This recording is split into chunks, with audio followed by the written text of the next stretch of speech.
খোকা আসার পথ চেয়ে মা বাবা বসে থাকে, আর ভক্তের জন্য কে বসে থাকে? ভগবান বসে থাকে। কথাটা খেয়াল রাখবেন, ভক্ত কখনো ভগবানের জন্য দাঁড়িয়ে থাকতে পারে না। এটা মিথ্যা কথা। যদি কোনো ভক্ত বলে আমি ভগবানের সেবা দিচ্ছি, ভগবানের ভজন করছি, এটা মিথ্যাবাদিতা হয়।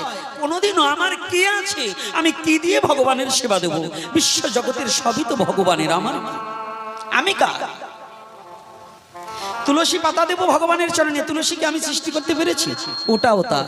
গঙ্গার জল দেবো, গঙ্গার জল কার? ভগবানের। ফল কার?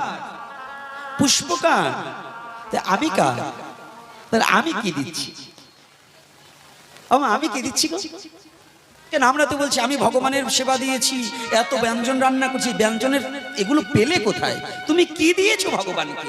আমি কিছুই দিতে পারিনি। যে শুদ্ধ ভক্ত সে বলছে হে গোবিন্দ, এ বিশ্ব জগতে আমার বলতে কিছু